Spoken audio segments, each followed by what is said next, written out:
Assalamualaikum warahmatullahi wabarakatuh. Waalaikumsalam warahmatullahi wabarakatuh. Yang terhormat Ibu Kepala Sekolah DRA Tisdianingsih MPD MM, yang saya hormati Bapak Ibu semua, terima kasih banyak sudah berkenan hadir memenuhi undangan saya untuk mengikuti kegiatan diseminasi modul 1 dengan tema budaya positif. Jadi Bapak Ibu, pada siang hari ini saya akan sedikit memberikan atau menularkan ilmu yang sudah saya dapatkan. Mudah-mudahan nanti bisa bermanfaat untuk Bapak Ibu semua. Mungkin sebelumnya perkenalkan, nama saya Iksantoso, saya guru bimbingan dan konseling di SMK Negeri 5 Surakarta, dan alhamdulillah saya sudah 11 tahun mengajar di SMK Negeri 5 Surakarta. Jadi di sini Bapak Ibu ada filosofi pendidikan menurut Ki Hajar Dewantoro. Jadi ejaannya ternyata harus Toro walaupun tulisannya Tara. Jadi di mana guru harus menghamba kepada murid dan guru adalah penuntun murid sesuai dengan kodratnya, yaitu kodrat alam dan kodrat zaman. Jadi sebuah analogi, anak-anak itu seperti biji tumbuhan yang disemai dan ditanam oleh Pak Tani atau Pak Tukang Kebun di lahan yang telah disediakan. Jadi kekuatan sosiokultural menjadi proses menebalkan kekuatan kodrat anak yang masih samar-samar, seperti itu. Jadi kurang lebihnya ilustrasinya, jadi sebenarnya anak itu sudah punya kodratnya tapi masih samar-samar. Jadi nanti tinggal yang mau digores, ditebalkan yang mana, yang baiknya atau yang kurang baiknya, seperti itu. Dan ini nilai guru di kurikulum Merdeka. Jadi kurang lebihnya Bapak Ibu guru itu harus memiliki nilai-nilai. Yang pertama adalah berpihak kepada murid. Terus yang kedua adalah mandiri. Yang ketiga inovatif. Yang keempat reflektif. Dan yang kelima adalah kolaboratif. Jadi poinnya kalau di kurikulum Merdeka, jadi kita harus berpihak kepada murid. Jadi murid butuhnya apa, ya kita harus siap memberikan atau membantunya. Kalau yang mandiri mungkin kita juga sudah paham ya, guru juga harus bisa mandiri. Terus inovatif, jadi guru memang harus selalu dituntut mempunyai inovasi, jadi enggak stagnan. Terus reflektif, di mana poin dari kurikulum Merdeka ketika kita melakukan pembelajaran nanti harus ada refleksinya gitu. Jadi nanti kita minta feedback dari siswa, kira-kira apa yang sudah kita ajarkan bagaimana. Terus nanti bisa buat bahan evaluasi kita ke depannya. Terus kolaboratif, jadi kita dituntut bisa berkolaborasi dengan teman rekan sejawat walaupun mapelnya berbeda. Ini peran guru di kurikulum Merdeka, jadi menjadi pemimpin pembelajar, menjadi coach bagi guru lain, mendorong kolaborasi, mewujudkan kepemimpinan murid, menggerakkan komunitas praktisi. Nanti endingnya, muaranya, jadi dari kurikulum Merdeka profil pelajar Pancasila, di mana ada nanti siswa beriman dan bertakwa pada Tuhan Yang Maha Esa dan berakhlak mulia, berkebinekaan global, gotong royong, mandiri, kreatif, dan bernalar kritis. Jadi harapannya di kurikulum Merdeka nanti endingnya ya profil pelajar Pancasila. Jadi ada 6 item di sini, seperti itu. Di SMK 5 Surakarta, jadi saat ini adalah visinya menciptakan teknisi tingkat menengah yang profesional dan berwawasan lingkungan. Jadi saat ini SMK Negeri 5 Surakarta memiliki visi seperti ini dengan diturunkan lagi menjadi misi yang banyak. Kalau saya sendiri sebetulnya visi misi SMK 5 sudah bagus sekali, jadi saya cuma sedikit menambahkan ya, karena ada tuntutan kita membuat visi. Jadi visi saya andai kata menjadi kepala sekolah ya kurang lebihnya terwujudnya peserta didik yang memiliki iman dan takwa kepada Tuhan Yang Maha Esa, berbudi luhur berlandaskan Pancasila, dan berprestasi di dunia industri.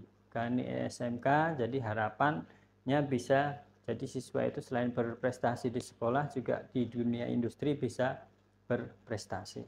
Ini jadi zaman sekarang kita melihat generasi Z ya istilahnya. Terus jadi yang berada di tengah-tengah gempuran teknologi, mulai dari gadget semua kan macam-macam mudah didapatkan.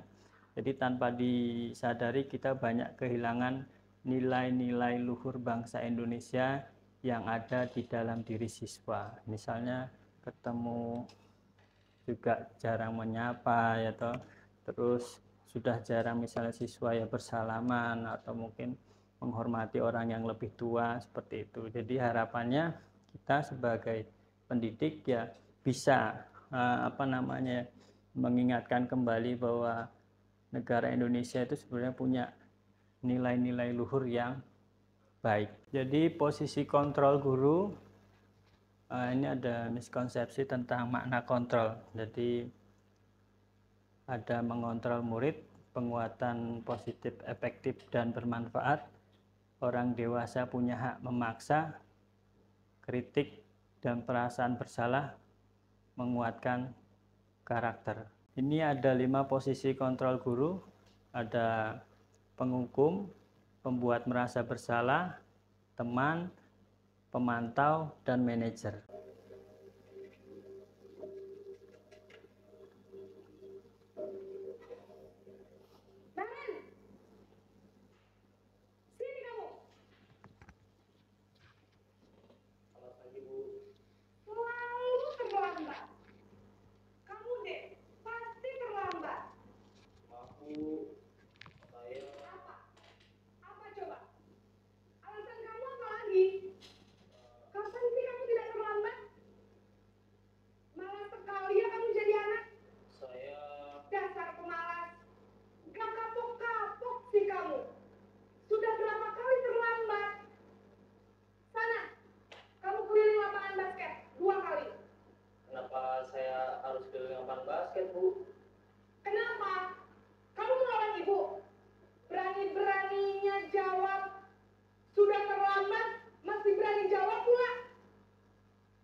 Jadi ini tadi contoh video bahwa gurunya menggunakan penghukum.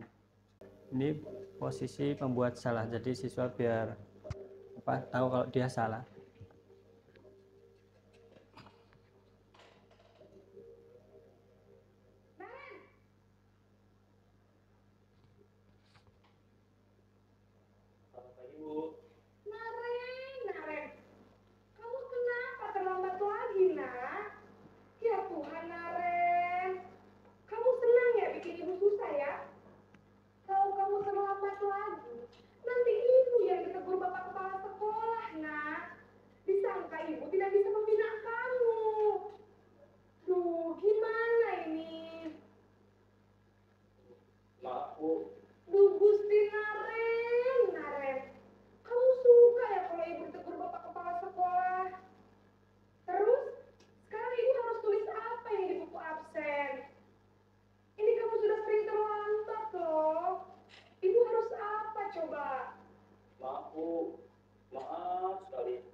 Ya sudah, lain kali jangan bikin ibu susah lagi ya nak ya.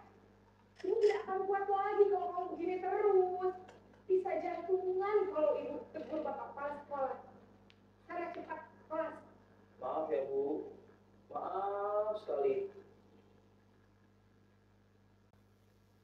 Dan ini posisi teman. Jadi guru memposisikan diri sebagai teman siswa.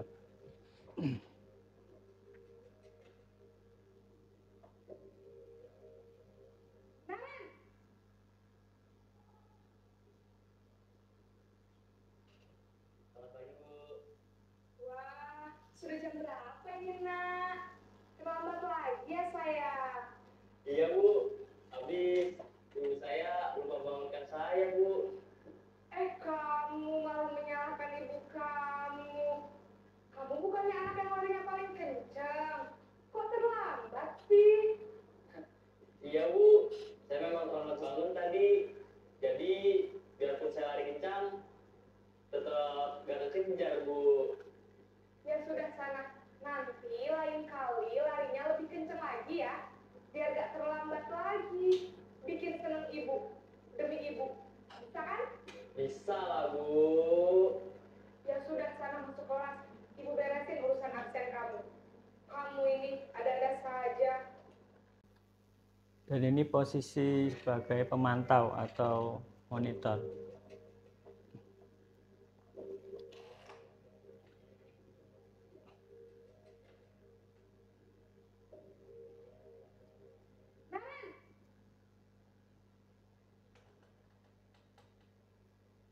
Selamat pagi Bu. Naren, apa peraturan sekolah kita tentang jam berapa kita harus masuk sekolah, nak? Kita harus di sekolah jam 7 Bu. Iya, betul. Sekarang sudah jam 7.20. Naren sudah tahu konsekuensinya jika terlambat hadir. Paham Bu, saya harus tinggal kelas pas jam istirahat selama 20 menit. Iya, benar. Konsekuensinya demikian. Jadi nanti jam 9.30 pas istirahat, kamu harus tinggal di kelas, kerjakan tugas tambahan untuk ketertinggalan kamu, ya? Baik Bu.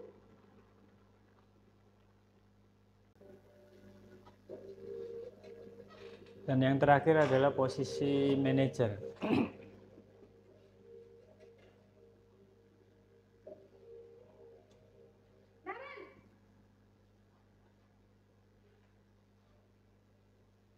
Selamat pagi Bu. Selamat pagi, Naren. Maaf Bu, saya terlambat. Iya, sekolah masuknya jam 7, sekarang sudah jam 7.20. Jadi sekarang bagaimana ini, Naren? Maaf Bu, saya lupa setel alarm saya semalam. Baiklah, menurut kamu, keyakinan sekolah yang mana yang perlu kamu tingkatkan? Menghargai diri sendiri dan orang lain mungkin ya Bu. Setuju. Jadi, apakah Naren meyakini prinsip saling menghormati tersebut? Iya Bu, saya meyakininya. Apakah Naren bersedia memperbaiki masalah keterlambatan ini? Bersedia Bu. Bagaimana kamu akan perbaiki masalah keterlambatan ini?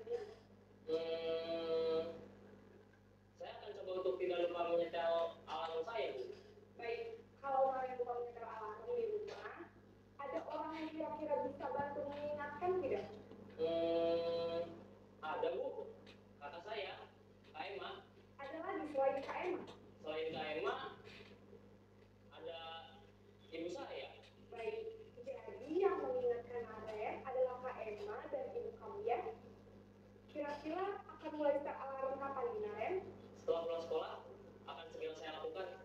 Baik, jadi Naren akan setel alarm untuk bangun besok pagi dan akan diingatkan oleh kakak dan ibunda Naren ya. Ada lagi yang mungkin perlu dilakukan, Naren? Agar tidak terlambat bangun lagi. Tidak ada Bu. Baik, Naren. Terima kasih untuk kerjasama kamu. Sekarang kamu perlu kembali ke kelas untuk belajar. Baik Bu, terima kasih. Jadi tadi ada 5 video nggih Bapak Ibu kurang lebihnya. Jadi yang pertama adalah penghukum, yang kedua pembuat merasa bersalah, yang ketiga teman, yang keempat pemantau, dan yang kelima manajer. Nah, kira-kira Bapak Ibu selama ini posisinya yang mana itu Bapak Ibu sendiri yang tahu, seperti itu. Yang jelas kalau saat ini kita di posisi mana Pak Adib? Hukum. Tapi nanti kita ya berusaha ya untuk menjadi manajer. Jadi kita menggali informasi, kira-kira kenapa masalahnya, terus nanti kira-kira dari akar permasalahan itu yang bisa membantunya siapa, seperti itu, sampai nanti siswa itu bisa disiplin seperti itu. Ini ada 5 kebutuhan dasar manusia Bapak Ibu. Jadi siswa-siswi kita pastinya memiliki masalah-masalah, dan pastinya dengan berbagai masalah yang ada, kalau diurai nanti ada 5 kebutuhannya. Jadi 5 kebutuhan dasar manusia. Yang pertama ini ada bertahan hidup ya, terus ada kasih sayang dan rasa diterima, ada kesenangan, ada kebebasan, dan ada penguasaan, seperti itu. Sama, kita juga pastinya memiliki 5 ini, seperti itu. Kira-kira mana yang dibutuhkan itu Bapak Ibu sendiri yang tahu. Nilai kebajikan yang disepakati bersama, sifat-sifat positif manusia yang merupakan tujuan mulia yang ingin dicapai setiap individu. Ini Bapak Ibu ada, kalau hukuman itu tidak terencana dan tiba-tiba. Seperti tadi contohnya, misalnya siswa terlambat terus diminta untuk lari, terus murid tidak tahu apa yang akan terjadi atau tidak dilibatkan. Bersifat satu arah, berupa hukuman fisik atau psikis. Konsekuensinya terencana atau disepakati sesuai peraturan. Ini kalau yang konsekuensi ya. Terus murid tetap dibuat tidak nyaman. Sikap guru selalu memonitor murid. Restitusi ini proses menciptakan kondisi bagi murid untuk memperbaiki kesalahan. Terus proses kolaboratif yang mengajarkan murid untuk mencari solusi sendiri. Di sini ada pertanyaan, bagaimana kita dapat menerapkan restitusi saat mendisiplinkan anak. Jadi pemerintah ini ada teori namanya segitiga restitusi, mulai dari menstabilkan identitas, terus memvalidasi tindakan yang salah, terus selanjutnya menanyakan keyakinan. Jadi bisa kita korelasikan dengan tadi video yang terakhir, yang manajer. Jadi kita mencari dulu. Jadi ini ada penjelasan, setiap orang pasti pernah melakukan kesalahan. Terus kamu bukan satu-satunya yang pernah melakukan itu. Jadi pastinya kita, khususnya murid ya, pernah melakukan kesalahan, dan nanti distabilkan dengan enggak cuma kamu yang pernah melakukan kesalahan. Terus yang kedua, validasi. Ini kamu tentunya punya alasan mengapa melakukan itu. Terus yang terakhir adalah menanyakan keyakinan kelas apa yang telah kita sepakati. Terus kamu ingin menjadi orang seperti apa. Jadi di kurikulum Merdeka ini ada namanya keyakinan kelas Bapak Ibu. Jadi sebelum kita mengajar kelas tersebut, jadi di awal-awal kita membuat kesepakatan untuk membentuk keyakinan kelas, dan itu idenya dari siswa semua. Ini keyakinan kelas. Jadi seseorang akan lebih tergerak dan bersemangat untuk menjalankan keyakinannya daripada hanya sekedar mengikuti serangkaian peraturan tertulis tanpa makna. Jadi maksudnya kita membuat kesepakatan bersama, terus ditulis bersama khususnya untuk kelas tersebut. Ini namanya kalau di kurikulum Merdeka ini keyakinan kelas. Mudah-mudahan Bapak Ibu sudah nggak asing lagi ya. Bagaimana cara membuatnya? Jadi untuk membuat keyakinan kelas ya, pembentukan pertama, keyakinan kelas bersifat lebih abstrak daripada peraturan yang lebih rinci dan konkret. Terus keyakinan kelas berupa pernyataan-pernyataan universal. Terus pernyataan keyakinan kelas senantiasa dibuat dalam bentuk positif. Nah, poinnya pokoknya hal-hal yang positif. Terus keyakinan kelas hendaknya tidak terlalu banyak, sehingga mudah diingat dan dipahami oleh semua warga kelas. Jadi contohnya misalnya kita ini kelas baru ya Bapak Ibu. Kira-kira saat saya mengajar hal-hal keyakinan kelas kita apa aja, misalnya tidak boleh megang HP, tidak boleh makan, seperti itu. Terus kalau misalnya mau bertanya harus angkat tangan, nah, kurang lebihnya seperti itu. Prosedurnya keyakinan kelas. Yang pertama, mempersilahkan warga sekolah atau murid untuk bercurhat pendapat tentang peraturan yang perlu disepakati di sekolah atau kelas. Terus mencatat semua masukan-masukan para murid di papan tulis atau di kertas besar, di mana semua anggota kelas nanti bisa melihat hasil curahan pendapat. Terus susunlah keyakinan kelas sesuai prosedur. Jadi pembentukan keyakinan kelas. Gantilah kalimat-kalimat dalam bentuk negatif menjadi positif. Jadi kalau misalnya ada kalimat yang negatif, nanti kita berubahnya menjadi positif, seperti itu. Misalnya contoh kalimat negatif, jangan berlari di kelas atau koridor. Terus diubah menjadi kalimat positif, berjalanlah di kelas atau koridor. Ini kurang lebihnya sama nggih, tinjauan kembali draft. Pastinya Bapak Ibu sudah paham. Selanjutnya adalah contoh pendalaman keyakinan kelas. Ini pendalamannya. Ada teori tabel T, Bapak Ibu. Jadi tampak seperti, tidak tampak seperti. Misalnya nomor 1, hadir di sekolah sebelum pelajaran dimulai. Terus kalau tidak tampak seperti, ya sering hadir terlambat. Nomor 2, menaati peraturan sekolah dan keyakinan kelas. Tidak tampak seperti, tidak menaati peraturan sekolah dan keyakinan kelas. Jadi hanya menambah kata tidak. Gitu. Nama teorinya tabel T. Gitu nggih. Ini setiap anggota melakukan tugas, ini tabel T, terlihat, terdengar, berperilaku.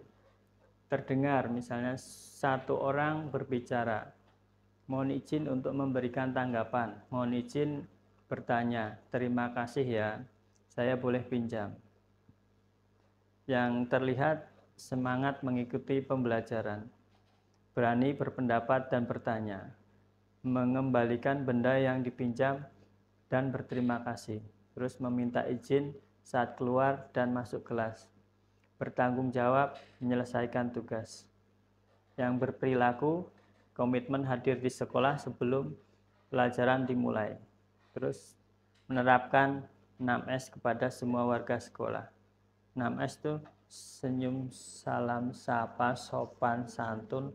S yang satu? Ya. Yang ketiga, mengembalikan barang yang dipinjam dan berterima kasih. 4, berani berpendapat. 5, mengumpulkan tugas tepat waktu. Ini ada tugas saya, tugas kamu. Maksudnya tugas guru dan tugas murid. Guru tugasnya bukan. Ini ya, guru tugasnya bukan memaksa murid untuk belajar, membentak dan menghukum murid, membersihkan dan merapikan barang-barang murid, mengerjakan tugas-tugas murid, menyiapkan alat tulis murid. Terus murid tugasnya bukan berkeluh kesah tentang tugas belajar, membuat masalah di kelas dan di sekolah, merusak barang sekolah, teman atau barang pribadi, mengerjakan tugas yang menjadi tanggung jawab guru, melanggar keyakinan kelas. Ini keyakinan kelas jadi bersifat abstrak sampai nanti semua warga sekolah di kelas dilibatkan membuat keyakinan kelas. Ini kita telah sampai pada kesimpulan Bapak Ibu. Jadi itu ada gambar profil pelajar Pancasila yang tadi saya sudah sampaikan, ada 6 ya. Jadi kesimpulannya, dalam pencapaian siswa mampu menjadi siswa yang berkembang secara utuh dan memiliki profil pelajar Pancasila.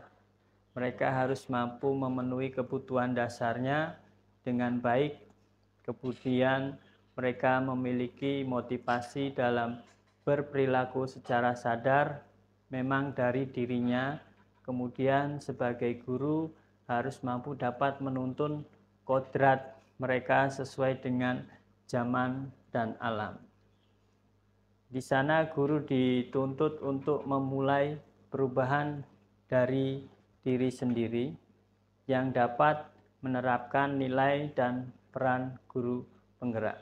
Selain itu, pencapaian siswa menjadi manusia seutuhnya tidak akan terlaksana dengan baik tanpa bantuan visi yang dituju, serta prakarsa perubahan yang ingin dicapai hingga program yang akan dilaksanakan sehingga menuntun siswa pada profil pelajar Pancasila. Tanpa disadari dalam proses pembelajaran mungkin ditemukan siswa melakukan perbuatan yang kurang tepat.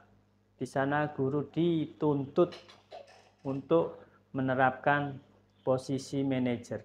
Posisi manajer itu tadi yang video yang terakhir nomor 5. Manajer dengan menggunakan segitiga restitusi. Jadi itu Bapak Ibu yang bisa saya sampaikan. Terima kasih. Mungkin ada yang ingin ditanyakan.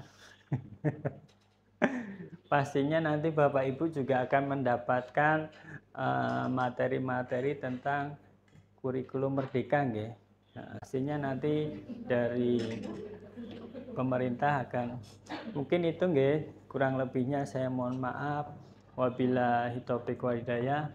Wassalamualaikum warahmatullahi wabarakatuh. Waalaikumsalam.